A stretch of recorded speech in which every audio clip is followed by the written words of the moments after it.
IT ఇతర కంపెనీలు మంగళగిరికి వచ్చేందుకు ఆసక్తి చూపిస్తున్నాయని, భవిష్యత్తులో 50,000 మంది పనిచేసేందుకు అవకాశం ఉందని మంత్రి లోకేష్ తెలిపారు. ఇందుకు అవసరమైన మౌలిక వసతుల కల్పనపై దృష్టి సారించాలని అధికారులను ఆయన ఆదేశించారు. మంగళగిరి నియోజకవర్గంలో చేపట్టిన అభివృద్ధి పనుల పురోగతిపై లోకేష్ సమీక్ష నిర్వహించారు. వివిధ పనుల పురోగతిని అధికారులు పవర్ పాయింట్ ప్రెజెంటేషన్ ద్వారా వివరించారు. మంగళగిరిలో పలుచోట్ల ప్రభుత్వ భూముల్లో దశాబ్దాలుగా నివాసం ఉంటున్న వారికి రెండో విడతలో 2,000 ఇళ్ల పట్టాల పంపిణీకి చర్యలు చేపట్టాలని ఆదేశించారు. ప్రజలు నివసించేందుకు వీలుగా 10,000 టిట్కో ఇళ్లు నిర్మించాల్సిన అవసరం ఉందన్నారు. ఇందుకు అవసరమైన స్థల సేకరణపై దృష్టి సారించాలని అధికారులకు లోకేష్ నిర్దేశించారు. రైతుల నుంచి సేకరించిన సన్న బియ్యం అతిమంగా మన బిడ్డలకే ఉపయోగిస్తామని మాట ఇచ్చామని, దాని ప్రకారమే 2,50,000 మెట్రిక్ టన్నుల బియ్యం మధ్యాహ్న భోజన పథకం కింద అందించబోతున్నామని మంత్రి నాదెండ్ల మనోహర్ అన్నారు. రేషన్ బియ్యం పక్కదారి పట్టకుండా పారదర్శకంగా చర్యలు తీసుకుంటున్నామని చెప్పారు. ప్రతి నెల 1వ తేదీ నుంచి 15వ తేదీ వరకు రేషన్ డిపోలలో బియ్యం ఇస్తున్నామని అన్నారు. విజయవాడ గొల్లపూడిలోని ఎంఎల్ఎస్ పాయింట్, గన్నవరంలోని వ్యవసాయ మార్కెట్ యార్డులో పౌర సరఫరాల శాఖ మంత్రి నాదెండ్ల మనోహర్ తనిఖీలు చేశారు. ప్యాకింగ్ చేసిన బియ్యం బస్తాలు, రికార్డులను పరిశీలించారు. పిల్లలకిచ్చే బియ్యం, పేద ప్రజలకు అందజేసే బియ్యం వేర్వేరుగా ఉంచాలని, ప్రతి ఒక్కటి క్షుణ్ణంగా ఫోటోలు తీసి తనకు పంపాలని కోరారు. ఎంత స్టాకు ఉంది అనేది వివరాలు పెట్టాలని, పేద ప్రజలకు అందించే బియ్యం విషయంలో చాలా సీరియస్గా ఉంటానని అధికారులకు సూచించారు. అనంతరం మంత్రి మీడియాతో మాట్లాడుతూ గొల్లపూడిలోని ఎంఎల్ఎస్ పాయింట్, గన్నవరంలోని గోదాములో తనిఖీలు చేశామన్నారు. ఈ సంవత్సరం బడిపిల్లలకు మధ్యాహ్న భోజన పథకం కింద 25 కిలోల బస్తాలు ప్యాక్ చేసి రాష్ట్ర వ్యాప్తంగా 40,000 పాఠశాలలు, 4,000 సంక్షేమ హాస్టల్స్లో కూడా అందజేస్తున్నామని చెప్పారు. మొదటి నెల చాలా అద్భుతంగా జరిగిందని, కార్యక్రమం బాగుందని చాలామంది చెప్పారన్నారు. ఇంకా మెరుగుపడాలని చర్యలు తీసుకుంటున్నట్లు తెలిపారు. రేషన్ డీలర్ల విషయంలో గత నెల మిగిలిపోయిన సరుకు క్లోజింగ్ బ్యాలెన్స్ కాస్త ఓపెనింగ్ బ్యాలెన్స్గా ఉండి, వచ్చే నెల వారు తక్కువ సరుకు తీసుకువెళ్లాల్సిన బదులు ప్రతి నెల అదే సరుకు తీసుకువెళ్తున్నట్లు రికార్డులలో తెలిసిందన్నారు. రేషన్ బియ్యం పక్కదారి పోకుండా చేస్తున్న ప్రయత్నంలో పారదర్శకత పెంచడానికి డీలర్లందరినీ సహకరించాలని కోరానని అన్నారు. ఖచ్చితంగా మనమిచ్చే రేషన్ బియ్యాన్ని ప్రజలకు ఉపయోగపడే విధంగా 1వ తేదీ నుంచి 15వ తేదీ వరకు ఇస్తున్నామని చెప్పారు. సన్న బియ్యం ఏదైతే మనం సేకరించామో అది అంతిమంగా మన బిడ్డల కోసం ఉపయోగిస్తామని మాట ఇచ్చాం. దాని ప్రకారంగానే ఈ రోజున దాదాపు 2,50,000 మెట్రిక్ టన్నులు మధ్యాహ్న భోజన పథకం కింద అందించబోతున్నాం. ఈరోజు గొల్లపూడిలో ఉన్న ఎంఎల్ఎస్ పాయింట్, అంటే మండల లెవెల్ స్టాకింగ్ పాయింట్లో తనిఖీలు చేయడం జరిగింది. డీలర్ల విషయంలో ఎక్కడైతే గత నెల సరుకు మిగిలిపోయిందో ఆ క్లోజింగ్ బ్యాలెన్స్ కాస్త ఓపెనింగ్ బ్యాలెన్స్గా ఉండి, వచ్చే నెల వాళ్ళు తక్కువ తీసుకోవాల్సిన సరుకు బదులు అదే సరుకు ప్రతి నెల తీసుకెళ్తున్నట్టు నాకు రికార్డ్స్లో తెలిసింది. సో ఈ రైస్ పక్కదారి పోకుండా ఉండడానికి కోసం చేస్తున్న ప్రయత్నాల్లో ఖచ్చితంగా ఆ పారదర్శకత పెంచడానికి వీరందరినీ కూడా నేను కోరాను. మీరు ఖచ్చితంగా మనం ఇచ్చే రేషన్ బియ్యాన్ని ప్రజలకు ఉపయోగపడే విధంగా 15 రోజులు మనం 1వ తారీఖు నుంచి 15వ తారీఖు వరకు ఇస్తున్నాం. తోతాపురి మామిడి రైతులకు ఉపశమనం కలిగించే విధంగా కేంద్ర ప్రభుత్వం నిర్ణయం తీసుకుందని కేంద్ర మంత్రి పెమ్మసాని చంద్రశేఖర్ తెలిపారు. మార్కెట్ ఇంటర్వెన్షన్ స్కీమ్ను తోతాపురి మామిడికి కూడా వర్తించే విధంగా నిబంధనలు సడలించారన్నారు. భవిష్యత్తులో తోతాపురి మామిడి ధర పడిపోయినప్పుడు మార్కెట్ ఇన్వర్షన్ స్కీమ్ ద్వారా రైతులను ఆదుకునేందుకు అవకాశం ఉంటుందన్నారు. CM, deputy CM Pawan Kalyan, AP వ్యవసాయ శాఖ మంత్రి అచ్చెన్నాయుడు, కేంద్ర మంత్రి రామ్మోహన్ నాయుడు కేంద్ర ప్రభుత్వం నిర్ణయం తీసుకునే విధంగా కృషి చేశారు అని పెమ్మసాని తెలిపారు. ఢిల్లీలో ఏర్పాటు చేసిన మీడియా సమావేశంలో కేంద్ర మంత్రి పెమ్మసాని చంద్రశేఖర్ మాట్లాడారు. తోతాపురి మామిడి ధర పడిపోవడంతో సీఎం చంద్రబాబు చొరవ తీసుకొని కిలోకి ₹4 అదనంగా ఇచ్చే విధంగా 260 కోట్లు కేటాయించి రైతులకు న్యాయం చేశారన్నారు. మార్కెట్ ఇంటర్వెన్షన్ స్కీమ్ ద్వారా 50% కేంద్రం, మిగిలిన 50% రాష్ట్ర ప్రభుత్వం చెల్లించే విధంగా నిర్ణయం తీసుకోవాలని కేంద్రాన్ని కోరారన్నారు.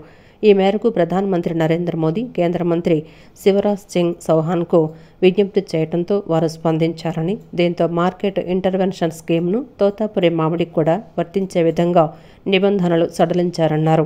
ఈ స్కీమ్ ద్వారా 130 కోట్లు కేంద్ర మంజూరుకు ఇవాళ ఉత్తర్వులు జారీ అయ్యాయన్నారు. మార్కెట్ ఇంటర్వెన్షన్ స్కీమ్లో 50% సెంట్రల్ గవర్నమెంట్ పే చేస్తుంది, 50% స్టేట్ గవర్నమెంట్ పే చేయాలి. ఫస్ట్ టైము ఈ స్కీమ్ని తోతాపురి మ్యాంగోస్ కూడా ఇంప్లిమెంట్ చేసే విధంగా తీసుకొని వచ్చి 260 కోట్ల రూపాయల్లో 130 కోట్ల రూపాయలు కేంద్రం భరించే విధంగా ఈరోజు ఆర్డర్ రిలీజ్ చేయించుకోగలిగాం. నరేంద్ర మోదీ గారు, ఆనరబుల్ ప్రైమ్ మినిస్టర్, అదేవిధంగా శివరాజ్ సింగ్ చౌహాన్ గారు చేయటం వల్ల ఈరోజు జరిగింది. దీని గురించి చంద్రబాబు నాయుడు గారు కానీ, పవన్ కళ్యాణ్ గారు కానీ, అచ్చెన్నాయుడు గారు, అదేవిధంగా మా రామ్మోహన్ నాయుడు గారు అందరూ కూడా మల్టిపుల్ టైమ్స్ రిక్వెస్ట్ చేయటం వల్ల ఇంతకుముందు ఎప్పుడూ లేని విధంగా ఈరోజు ఈ మ్యాంగోస్ను కూడా ఈ మార్కెట్ ఇంటర్వెన్షన్ స్కీమ్లోకి తీసుకురావటం వల్ల ఇప్పుడు ఈ సంవత్సరానికే కాదు, గోయింగ్ ఫార్వర్డ్ ముందు కూడా ఎప్పుడైనా సరే ఇబ్బంది అయితే ప్రైజ్కి దీంట్లో నుంచి మనం డబ్బులు తెచ్చుకునే అవకాశం ఉంటుంది. ఏ రైతు ఇబ్బంది పడకుండా కేంద్ర రాష్ట్ర సహకారంతో అన్ని విధాలుగా అందరూ కృషి చేయటం వల్ల ఇలాంటి మంచి అన్నీ కూడా వస్తూ ఉన్నాయి. విద్యుత్ స్మార్ట్ మీటర్ల విషయంలో ప్రజలు ఇబ్బంది పడే నిర్ణయాన్ని సీఎం చంద్రబాబు నాయుడు ఎన్నడూ తీసుకోరని తూర్పు నియోజకవర్గం ఎమ్మెల్యే గద్దె రామ్మోహన్ అన్నారు. ప్రస్తుతం మీటర్లకు ఆదాని మీటర్లకు ఉన్న వ్యత్యాసాన్ని పరిశీలించిన తర్వాత మెరుగ్గా ఉన్న వాటిని మాత్రమే పరిగణలోనికి తీసుకుంటారని తెలిపారు. విద్యుత్ బిల్లులో ట్రూ-అప్ ఛార్జీలను తీసేయడం జరుగుతుందని, ₹1 కూడా పెంచే సమస్య లేదని, ప్రజలు ఆందోళన చెందాల్సిన అవసరం లేదని స్పష్టం చేశారు. కూటమి ప్రభుత్వం చేపట్టిన సుపరిపాలనలో తొలి అడుగు కార్యక్రమంలో భాగంగా తూర్పు నియోజకవర్గ పరిధిలోని 21వ డివిజన్ సబ్వే సమీపంలో తూర్పు ఎమ్మెల్యే గద్దె రామ్మోహన్ పర్యటించారు. ఇంటింటికి వెళ్లి ప్రభుత్వం అందిస్తున్న సంక్షేమ పథకాలను వివరిస్తూ కరపత్రాలను పంపిణీ చేశారు. స్థానికుల సమస్యలు అడిగి తెలుసుకోవడంతో పాటు పథకాలు అందని వారి వివరాలు తెలుసుకొని పథకం అందేలా చూస్తామన్నారు. ఈ సందర్భంగా ఎమ్మెల్యే గద్దె రామ్మోహన్ మాట్లాడుతూ ఇంటింటికి పర్యటనలో ప్రజల సమస్యలను నేరుగా తెలుసుకునే అవకాశం కలుగుతుందన్నారు. తల్లికి వందనం పథకం అందరికీ అందడం పట్ల ప్రజలు సంతోషం వ్యక్తం చేస్తున్నారని తెలిపారు. విద్యుత్ బిల్లుల పెరుగుదల అంశంపై గద్దె వివరణ ఇస్తూ ట్రూ-అప్ ఛార్జీలను రద్దు చేయడం జరుగుతోందని అన్నారు. ఆదాని మీటర్లపై అనేక అనుమానాలు వస్తున్నాయని, దానివల్లే బిల్లులు ఎక్కువగా వస్తాయనేది వాస్తవం కాదని అధికారులు చెప్తున్నారని అన్నారు. ఆదాని మీటర్లకు ప్రస్తుతం ఉన్న మీటర్లకు మధ్య వ్యత్యాసాన్ని 2-3 నెలల పాటు పరిశీలించి ప్రజలకు ఆమోదయోగ్యంగా ఉన్న మీటర్లనే అమరుస్తారని స్పష్టం చేశారు. ప్రజల అనుమానాలు, ఇబ్బందులను పరిష్కరించడానికి ఆలోచన చేస్తున్నారని తెలిపారు. అదనపు ఖర్చులు తగ్గించడానికి, మనుషులు పర్ఫెక్ట్నెస్ చేయడానికి, విద్యుత్ పొదుపు చేయాలనే ఆలోచన చేయడానికి చేశారన్నారు. ప్రజలకు ఇబ్బంది కలిగించే ఏ నిర్ణయాన్ని చంద్రబాబు తీసుకోరని ఆయన భరోసా ఇచ్చారు. ఈ కార్యక్రమంలో పార్టీ డివిజన్ అధ్యక్షుడు గొర్రెపర్తి శ్రీనివాసరావు, స్థానిక టీడీపీ నాయకులు పాల్గొన్నారు. బిల్లు వచ్చిన తర్వాత మనం ఇప్పుడు కట్టక అటు ఇబ్బంది పడే బదులు మనకి అదాని మీటర్ ఛార్జ్ చేయాలంటే అది ఛార్జింగ్ అయిపోగానే లైట్లు ఆగిపోతాయి, మళ్ళీ దానికి ఛార్జింగ్ చేస్తే వస్తాయి. దానికి కొన్ని అదనపు ఖర్చులు తగ్గించడానికి, మనుషులు పర్ఫెక్ట్నెస్ చేసుకోవడానికి, కరెంట్ అంటే పొదుపు చేయాలనే ఆలోచన రావడానికి చేశారు. దాని మీద వాళ్ళు కొన్ని ప్లస్లు చెబుతున్నారు. మాకు కూడా కొంచెం ఆశ్చర్యంగానే ఉంది. అంతకుముందు బిల్లు వచ్చిన తర్వాత వెళ్ళి కట్టేవాళ్ళం. ఇప్పుడు బిల్లు రాకముందే ఇప్పుడు కూడా మనం ఫోన్లు కనుక ఏ విధంగా ఛార్జ్ చేసుకుంటాము, అదే అనేక రకాల ఆ విధంగా వస్తున్నాయి కదా, ఛార్జ్ చేసుకుంటే ఆ డబ్బులు అయిపోగానే అయిపోతాయి. సో ఆ విధంగా వెళ్తా ఉన్నారు, ఒక ఎక్స్పెరిమెంట్కి వెళ్తూ ఉన్నారు.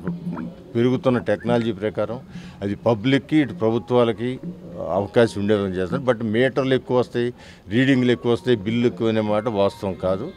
ఓన్లీ డిఫరెన్స్ ఏంటంటే మనం దీనికి ముందుగా డబ్బులు కట్టాలా, మనం మీటర్లు వస్తే బిల్లు వచ్చిన తర్వాత డబ్బులు కడతాం. ఈ రెండు అప్పుడు బిల్లు కట్టకపోయినా అప్పుడైనా తీసేస్తారు. ఇదైతే ఆటోమేటిక్గా కంప్యూటర్ తీసేస్తారు కరెంట్ ఇంటికి. సో ఇవన్నీ విషయాలు ఉన్నాయి, ఆ విషయాలని కూడా నివృత్తి చేస్తాం.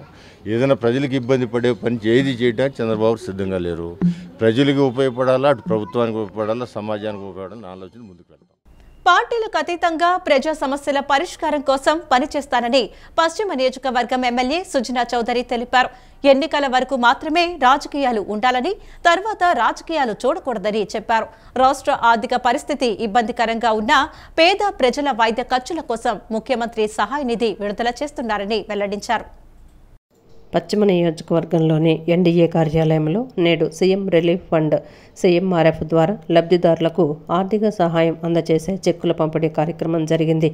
ఈ కార్యక్రమానికి ముఖ్య అతిథిగా నియోజకవర్గ ఎమ్మెల్యే సుజనా చౌదరి హాజరై లబ్ధిదారులకు చెక్కులు పంపిణీ చేశారు. కూటమిలోని బీజేపీ, జనసేన, తెలుగుదేశం పార్టీల నాయకులు ఈ కార్యక్రమంలో పాల్గొన్నారు. ఈ సందర్భంగా ఎమ్మెల్యే సుజనా చౌదరి మాట్లాడుతూ గత ప్రభుత్వ విధ్వంసకర పాలన వల్ల రాష్ట్ర ఆర్థిక పరిస్థితి తీవ్రంగా దెబ్బతిన్నప్పటికీ ప్రజల సంక్షేమం పట్ల ప్రస్తుత ప్రభుత్వానికి ఉన్న నిబద్ధత వల్ల సీఎం రిలీఫ్ ఫండ్ నుంచి అర్హులైన వారికి సహాయం అందించామని తెలిపారు.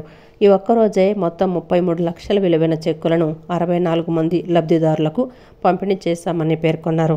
పార్టీలతో సంబంధం లేకుండా అర్హత కలిగిన ప్రతి ఒక్కరికి సహాయం అందించేందుకు కట్టుబడి ఉన్నామని స్పష్టం చేశారు. ఎలాంటి భేదాభిప్రాయాలు లేకుండా సామాన్య ప్రజల అవసరాలపై స్పందిస్తున్నామని అన్నారు. ప్రజలకు ఎదురయ్యే ఏ సమస్య పరిష్కారం కోసమైనా తానెప్పుడూ అండగా ఉంటానని స్పష్టం చేశారు. ఈ కార్యక్రమంలో కూటమి నాయకులు, కార్యకర్తలు, లబ్ధిదారుల కుటుంబ సభ్యులు పెద్ద సంఖ్యలో పాల్గొన్నారు. ఈరోజు ముఖ్యంగా మనం ఎల్ఓఆర్లో 33,98,710 రూపాయలు, ఒక 61 చెక్కులు ఇవ్వడం జరిగింది. అట్లాగే ఎల్ఓసి ఒక 24 చెక్కులు 24 లెటర్ల లాగా ఇవ్వటం, అదొక 40,10,000 రూపాయలు ఇవ్వడం జరిగింది. కాబట్టి ప్రజాస్వామ్యంలో ఏంటంటే ఎన్నికల వరకు మన విరోధులు కారు వాళ్ళు, మన ప్రత్యర్థులు మాత్రమే.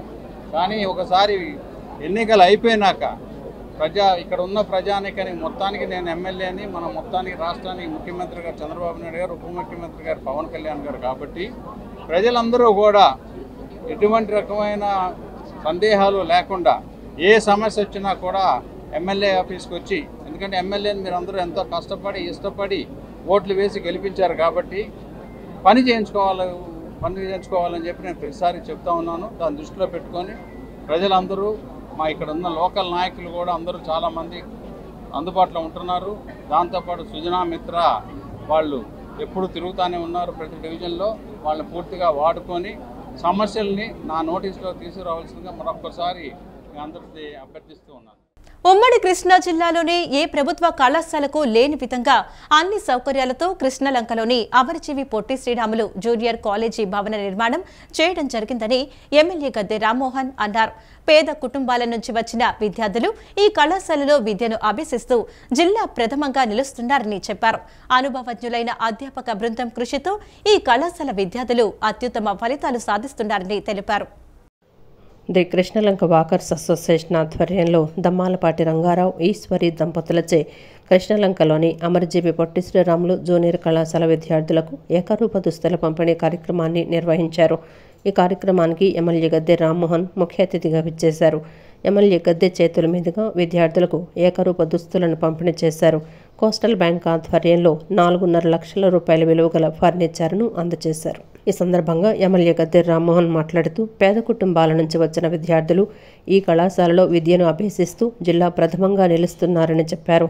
అనుభవజ్ఞులైన అధ్యాపక బృందం కృషితో ఈ కళాశాల విద్యార్థులు అత్యుత్తమ ఫలితాలు సాధిస్తున్నారని తెలిపారు. గత 10-11 సంవత్సరాలుగా స్థానిక పెద్దల సహకారంతో జూనియర్ కళాశాలకు అవసరమైన మౌలిక సదుపాయాలను కల్పించడం జరుగుతోందన్నారు. సామాజిక సేవా కార్యక్రమంలో భాగంగా కోస్టల్ బ్యాంకు ముందుకొచ్చి కళాశాలకు బల్లలు, కుర్చీలు సమకూర్చిందన్నారు. గతంలో కెనరా బ్యాంకు వాళ్లు సహకారం అందించారని చెప్పారు. స్థానిక పెద్దలు కూడా తమ వంతు సహకారం అందిస్తున్నారని తెలిపారు. జూనియర్ కళాశాల విద్యార్థులకు కూడా మధ్యాహ్న భోజన పథకాన్ని ప్రభుత్వం అమలు చేయడంతో కళాశాలలో విద్యార్థులంతా ఇక్కడే తింటున్నారని తెలిపారు. విద్యార్థులకు మంచి వాతావరణాన్ని కలిగిస్తేనే వారు బాగా చదువుకొని ఉత్తీర్ణులవుతారని అన్నారు. 20 లక్షల మందికి ఉద్యోగాలు ఇవ్వటమే లక్ష్యంగా సీఎం చంద్రబాబు మేనిఫెస్టోలో పొందుపర్చారని అన్నారు. అనేక కంపెనీలు ఆహ్వానిస్తూ ఉద్యోగాల కల్పనకు హామీ తీసుకోవటం జరిగిందన్నారు.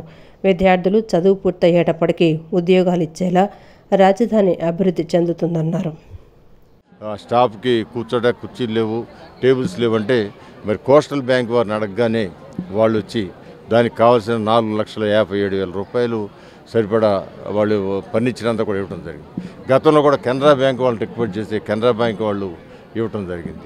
అలాగే స్థానిక పెద్దలు వాళ్ళు ఇవ్వగలిగిన సౌకర్యాలు కల్పించడం జరిగింది. ఇవాళ సన్న బియ్యంతో భోజనం పెట్టడం వల్ల 100% ఇక్కడ భోజనం చేస్తారని చెప్పి ఆ లెక్చరర్స్ చాలా ఆనందంగా చెబుతున్నారు. పిల్లలందరూ కూడా మేము భోజనం మాకు బాగుంటుంది, మెనూ బాగుంది, బియ్యం బాగున్నాయి, అందువల్ల మేము అందరం ఇళ్ళకాడ తెచ్చుకోండి ఇక్కడే భోజనం చేస్తున్నాం. గతంలో అయితే గత ప్రభుత్వంలో ఇచ్చిన బియ్యం ద్వారా వాటి ద్వారా సగం మంది కాలేజీలు కూడా తీశారు మధ్యాహ్న భోజనం. నాకు తెలిసి కాలేజీలకు ఇవ్వాల 5 సంవత్సరాలు వాళ్ళు ఇవ్వాల. అంత 2014-19లో కాలేజీలకి అప్పుడు ఇవ్వటం జరిగింది. మరలా ఇప్పుడు పవన్ కళ్యాణ్ గారు, నారా చంద్రబాబు నాయుడు గారి నాయకత్వంలో డొక్కా సీతమ్మ మధ్యాహ్న భోజన పథకాన్ని ఇక్కడికి ఏర్పాటు చేయడం జరిగింది. వీళ్ళందరికీ మంచి వాతావరణం సృష్టిస్తేనే వాళ్ళందరూ బాగా ఉత్తీర్ణంగా చదువుకుని వాళ్ళు ఖచ్చితంగా ముందుకు వెళ్ళగలుగుతారు. అనంతరం కోస్టల్ బ్యాంక్ ప్రాంతీయ మేనేజర్ మాట్లాడుతూ 4.5 లక్షల రూపాయల విలువ గల ఫర్నిచర్ను కళాశాలకు అందజేస్తామన్నారు. బ్యాంకుకు వచ్చిన లాభాల్లో 2% సిఎస్ఆర్ ప్రోగ్రాం ద్వారా విజయవాడ చుట్టుప్రక్కల పాఠశాలలు, ప్రభుత్వ ఆసుపత్రుల్లో సహాయం చేస్తున్నట్లు తెలిపారు. విజయవాడ కేంద్రంగా పనిచేస్తున్న కమర్షియల్ బ్యాంక్ అండి. మన నవ్యాంధ్రలో ఉన్న ఏకైక కమర్షియల్ బ్యాంక్ మాది. ఈ గుంటూరు నుంచి వైజాగ్ వరకు ఈ 5 జిల్లాల్లో, ఉమ్మడి 5 జిల్లాల్లో 50 బ్రాంచ్లు ఉన్నాయి. 25 సంవత్సరాలు పూర్తి చేసుకుని సిల్వర్ జూబ్లీ మన డిసెంబర్ 27వ తారీఖున 25 సంవత్సరాలు పూర్తి చేసుకున్నాం మేము మీ అందరి సహకారంతో. మనం ఈ హెడ్ ఆఫీస్ విజయవాడలో ఉండడం వల్ల మనకి వచ్చిన లాభాల్లో 2% వరకు సిఎస్ఆర్ ప్రోగ్రాం ద్వారా మనం ఎక్కువ విజయవాడ చుట్టుపక్కల స్కూల్స్కి కానీ, గవర్నమెంట్ హాస్పిటల్స్కి కానీ, అలా ఎవరికైనా సరే మనం సహాయం చేయడానికి ముందుకు వస్తున్నాం. అందరికీ నమస్కారం. మద్యం కుంభకోణంలో ఎంపీ మిథున్ రెడ్డి అరెస్టుపై బీజేపీ ఎమ్మెల్యే సుజనా చౌదరి స్పందించారు. మిథున్ రెడ్డిని అక్రమంగా అరెస్ట్ చేశారని వైసీపీ నేతలు చేసిన ఆరోపణలను ఖండించారు. మద్యం కుంభకోణం జరిగిందని, చట్ట ప్రకారం కోర్టుల చర్య తీసుకుంటుందని స్పష్టం చేశారు. దొంగతనం చేశాడని ఒప్పుకోరని న్యాయస్థానాలు తెలుస్తాయని చెప్పారు. వైసీపీ విమర్శలు చేయటం మానుకోవాలని ఎమ్మెల్యే సుజనా చౌదరి హితవు పలికారు. ఎవరైనా సరే దొంగ అంటే ఊరుకోరు కదా, ముందైతే అక్రమమైన అంటారు కదా. మన రాజ్యాంగంలో చట్ట పరిధిలోనే జరుగుతున్నాయి అన్నీ. అది కోర్టు నిర్ణయించాలి. కోర్టులో ఉన్న మ్యాటర్ కాబట్టి ప్రస్తుతానికైతే ఆయన మీద ఎలిగేషన్ వచ్చింది. ఎలిగేషన్ ప్రకారం వాళ్ళు చట్ట ప్రకారం చేశారు. కాబట్టి వైసీపీ వాళ్ళు కామెంట్ చేయడంలో తప్పేం లేదు. వాళ్ళ దాన్ని చేసుకుంటారు. కాబట్టి దాని మీద మేము చెప్పేది ఏమి ఉండదు. చట్ట ప్రకారం జరిగిందా జరిగిందని చెప్తున్నాను. రాష్ట్రంలో ఆర్థిక ఇబ్బందులు ఉన్నప్పటికీ ప్రజలకు మౌలిక సదుపాయాల కల్పనే లక్ష్యంగా కూటమి ప్రభుత్వం పనిచేస్తుందని పశ్చిమ నియోజకవర్గ ఎమ్మెల్యే సుజనా చౌదరి పేర్కొన్నారు. 51వ డివిజన్లో water pipeline, CC road, steps and డ్రైన్లు నిర్మాణ పనులకు కార్పొరేషన్తో కలిసి శంకుస్థాపన చేశారు. గత 5 ఏళ్ల పాలన మొత్తం అరాచకంగా సాగిందని, మళ్లీ మంచి ప్రభుత్వం వచ్చిందని ప్రజలు సంతోషం వ్యక్తం చేస్తున్నారని అన్నారు. 51వ డివిజన్లో పలు అభివృద్ధి పనులకు పశ్చిమ నియోజకవర్గ ఎమ్మెల్యే సుజనా చౌదరి శంకుస్థాపన చేశారు. 38.32 లక్షల మేర నిధులతో బాదం చెట్టు సెంటర్ నుంచి శ్రీనివాస్ నగర్ కొండ ప్రాంతంలో water pipe line, CC road మరియు స్టెప్ స్టాండ్ డ్రైన్లు నిర్మాణ పనులు చేపట్టనున్నారు. ఈ సందర్భంగా ఎమ్మెల్యే సుజనా చౌదరి మాట్లాడుతూ కార్పొరేటర్ మరిపిళ్ల రాజేష్ ప్రోద్బలంతో అభివృద్ధి పనులకు శ్రీకారం చుట్టామని చెప్పారు. ఈ ప్రాంత ప్రజలకు శానిటేషన్ ఇబ్బందులు లేకుండా అభివృద్ధి పనులు చేస్తున్నామని చెప్పారు.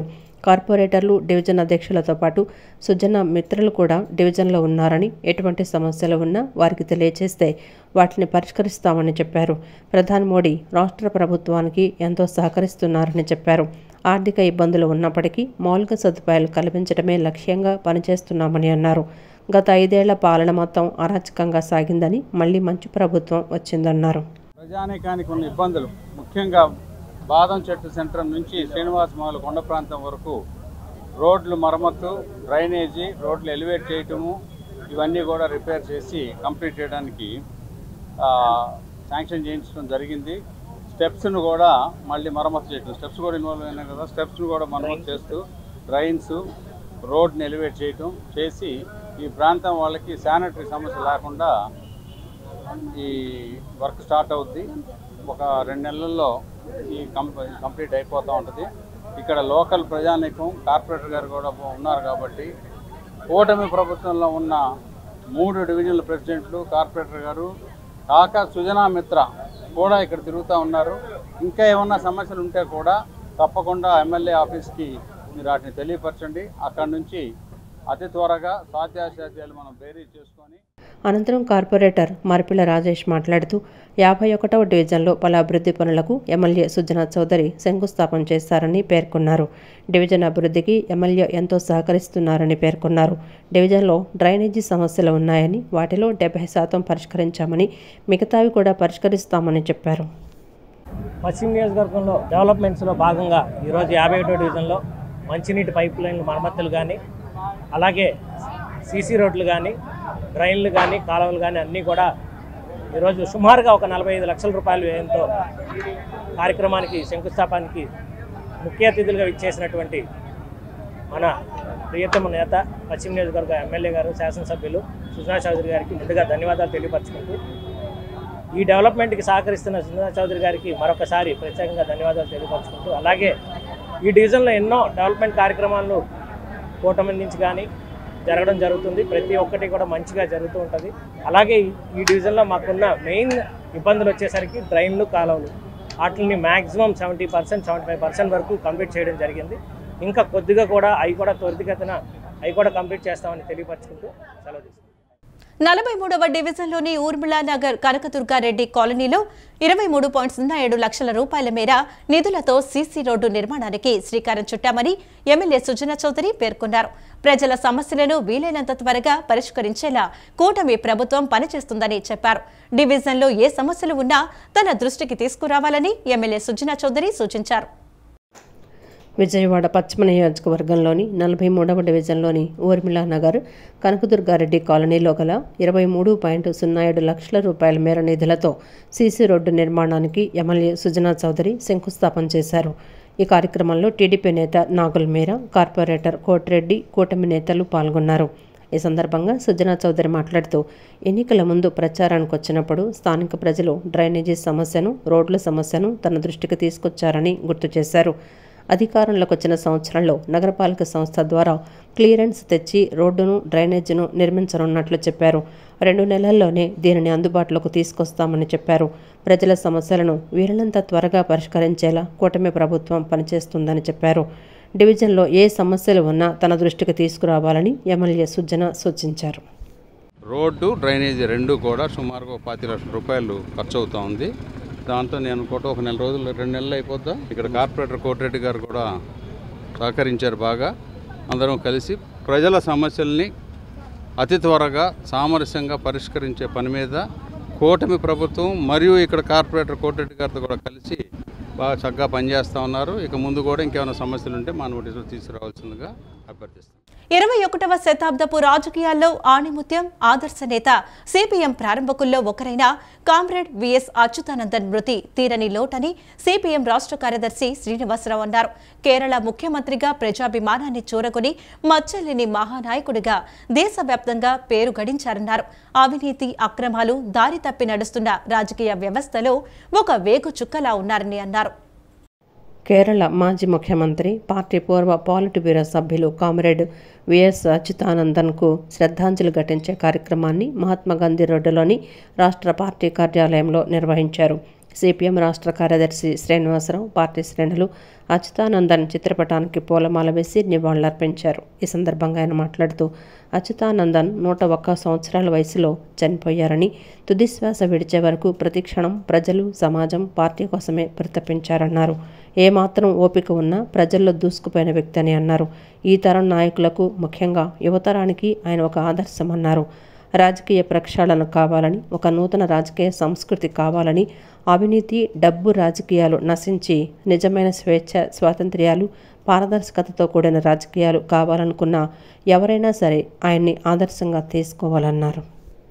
దారి తప్పి నడుస్తున్నటువంటి రాజకీయ వ్యవస్థలో ఒక వేగు చుక్కలాగా ఈరోజు అచ్యుతానందన్ ఉన్నారు.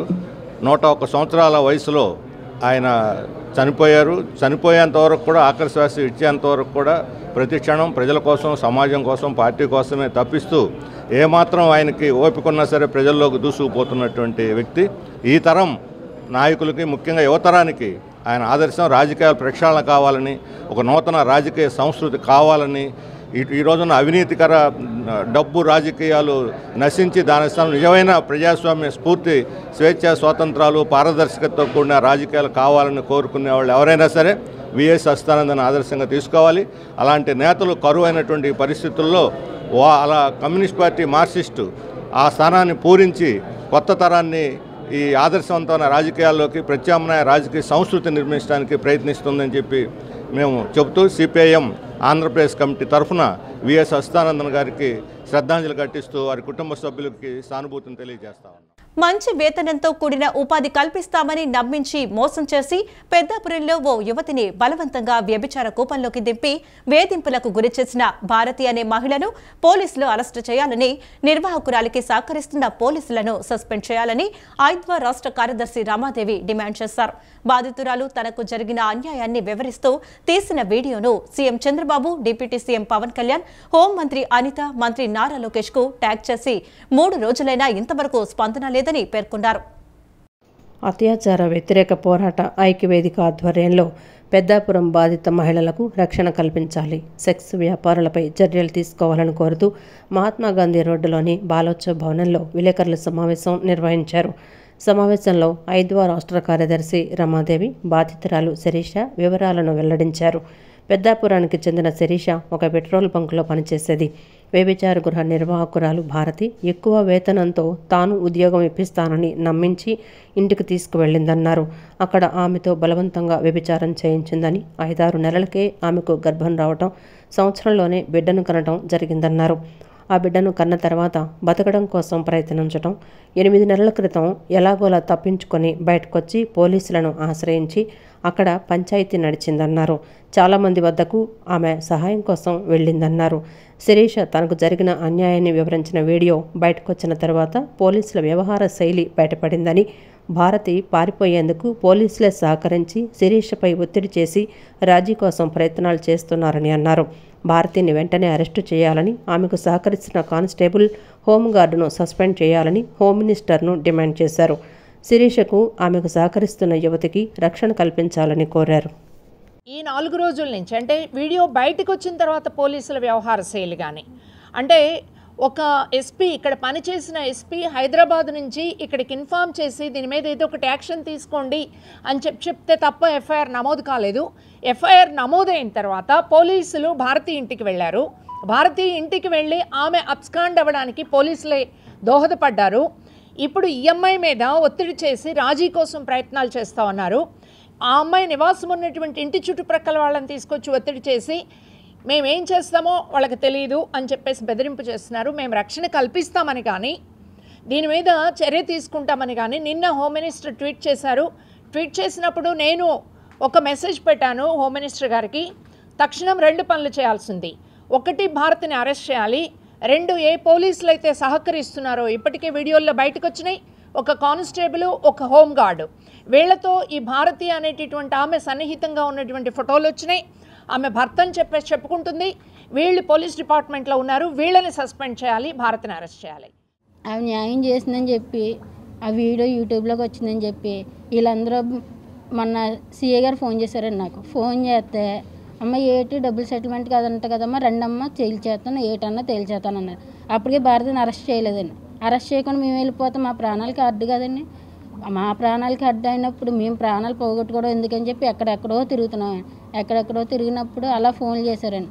నేను వెళ్ళిపోలేం కాదని. సరే మేడం గారు అన్నారు. తర్వాత మేడం గారు నెంబర్ ఇస్తే ఇక్కడికి వచ్చి చెప్పుకున్నామా, తర్వాత మీకు రక్షణ అన్నది కలిగిస్తాం, మాకంటే ప్రాణహాని ఉందండి, మాకంటే ఎటువంటి లేదండి. ఇప్పుడు ప్రజెంట్ భారతి ఎక్కడ దాకున్న విషయం కూడా ఎవరికి తెలియదండి. అందులో ఇద్దరికే తెలుసండి. ఇప్పుడు మధు అన్న అబ్బాయి అందరూ రాజకీయాలు ఉంటారండి. అప్పుడు ఆ రాజకీయాలు ఉన్నారని చెప్పి ఇప్పుడు ఎస్ఐ మేడం గారి దగ్గర కాలు మీద కాలు వేసుకుని ఏం చేస్తాం అన్నట్టు మాట్లాడుతున్నారండి. అంతలా కాలు మీద కాలు వేసుకోవాల్సిన పని వస్తుందండి ఎస్ఐ గారి దగ్గర. ఎస్ఐ దగ్గరే కాలు మీద కాలు వేసుకున్నారంటే రాజకీయాలు ఉన్నారు మూలన ఇప్పుడు ఎవరు అబ్బాయిని ఏం చేయట్లేదు. మమ్మల్ని ఇప్పుడు రప్పించమన్నారండి. రప్పిస్తే ఏం మటర్ చేస్తారని మా ప్రపంచ ప్రఖ్యాతిగాంచిన అమరావతి రాజధాని నిర్మాణంలో తాము కూడా భాగస్వామ్యం అవుతామని, రాష్ట్ర అభివృద్ధిలో విజనరీ ముఖ్యమంత్రితో కలిసి నడుస్తామని ముస్లిం నేతలు తెలిపారు. వక్ఫ్ ఆస్తులు ముస్లింలకు ఉపయోగపడే విధంగా ప్రభుత్వం మరే కార్యక్రమం చేసినా సహకరిస్తామని తెలిపారు. కాజీ ఇనాం సర్వీస్ వక్ఫ్ భూములను అన్యాక్రాంతం కాకుండా కాపాడాలని కోరారు. విజయవాడ తూర్పు నియోజకవర్గం ఎమ్మెల్యే గద్దె రామ్మోహన్, పెనమలూరు ఎమ్మెల్యే పోడే ప్రసాద్, కృష్ణా జిల్లా గవర్నమెంట్ ఖాజీ సయ్యద్ హబీబుల్లా హుస్సేని షాబుకారి ఆస్థాన పీఠాధిపతి అల్తాఫ్ బాబా ముఖ్యమంత్రి చంద్రబాబును మర్యాదపూర్వకంగా కలిశారు. రంజాన్, బక్రీద్ పండుగల ఈద్ నమాజ్ చేయుటకు అతిపెద్ద ఈద్గా నిర్మాణం కొరకు స్థానిక ఎమ్మెల్యేలు గద్దె రామ్మోహన్, బోడే ప్రసాదుల విజ్ఞప్తి మేరకు తాడిగడపలో ఖాజీ మన్యం 2 ఎకరాలు ఇచ్చేందుకు అంగీకరించామని తెలిపారు. అదేవిధంగా హజ్ హౌస్ నిర్మాణానికి నిడమానూరులో 5 ఎకరాలు భూమి ఇవ్వడానికి సిద్ధమేనని ఖాజీ హబీబుల్లా హుస్సేని ముఖ్యమంత్రికి తెలిపారు. తాడిగడప, నిడమానూరు, నున్న, గుంటుపల్లి, ఇబ్రహీంపట్నం, జాకీర్ హుస్సేన్ కాలేజీ భూములను కాపాడాలని వినతిపత్రం అందజేశారు. వక్ఫ్ ఆస్తులు కాపాడేందుకు చర్యలు తీసుకుంటామని సీఎం హామీ ఇచ్చారు. రాష్ట్ర స్థాయిలో ఈద్గా, హజ్ హౌస్ నిర్మాణం చేపడతామని హామీ ఇచ్చారు. అందరూ కలిసి రాష్ట్రాన్ని అభివృద్ధి పథంలో నడిపించేందుకు సహకరించాలని పిలుపునిచ్చారు. ఈ వార్తలు ఇంతటితో సమాప్తం. నమస్కారం.